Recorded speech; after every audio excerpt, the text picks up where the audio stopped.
讨好不是温柔，是恐惧。你是不是总能精准捕捉到别人的需求？哪怕对方还没开口，你已经把咖啡递过去了。哪怕你很累，只要别人发出请求，你永远说不出那个不字。别人夸你情绪价值高，性格好，但你自己清楚，那种必须立刻回应的内在压力其实非常消耗。这不是性格特质，而是一种长期被训练出来的补偿性反应。讨好者的内心深处有一个默认的逻辑：只要我足够有用，我就不会被抛弃。你对他人的好，本质上不是因为你慷慨，而是因为你不敢面对冲突，不敢面对拒绝，不敢面对别人失望的眼神。比如聚餐的时候，大家都在讨论去哪吃，你其实胃不舒服，不想吃辣，但当多数人更倾向川菜时，你会点头，甚至主动去查哪家评价最好。注意这个细节，你不是被说服的，你是自动对齐的。在那一刻，你的注意力并不在身体感受，你完全在想，我不能成为那个破坏气氛的人。这不是体贴，而是对关系中被视为麻烦的高度警觉。这正是你的价值裂缝开始渗水的地方。你的每一个微笑，每一次妥协，都是交出去的投名状。你在用牺牲自我边界来换取一个我不被讨厌的虚假安全区。在大量分析案例中，讨好者普遍存在取悦型裂缝。这类人很难通过我是谁来确认自我价值，只能通过我为别人做了什么来感知自己的存在。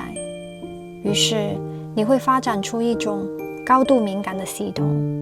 对方语气变了，你立刻警觉；对方沉默了，你开始反思；对方情绪波动，你自动进入修复模式。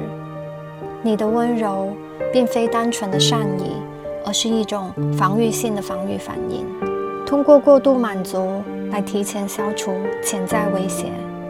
这是一个功能性自我丧失的结构。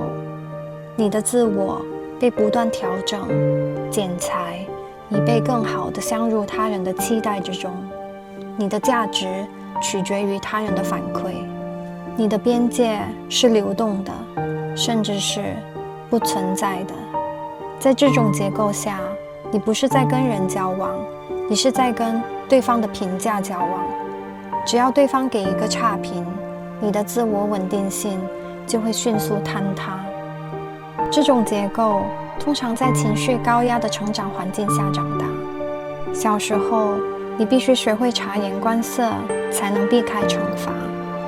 你必须表现得足够乖，足够懂事，才能换取父母的一点点温情。你在极小的时候就学会察言观色与自我压抑。为了生存，你不得不牺牲真实需求。长大后，这套生存程序被原封不动地带进了社交，带进了亲密关系中。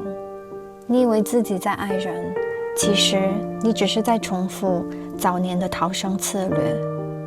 因为对你来说，停止讨好等于要面对心理层面的被抛弃感。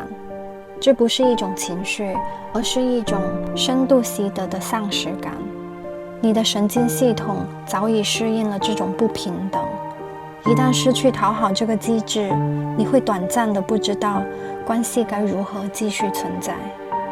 讨好不是温柔，是一种求生反应。如果你也正困在取悦型裂缝里，下期我们剖析为什么讨好者总是吸引自恋型伴侣，那里有更残酷、更清晰的结构真相。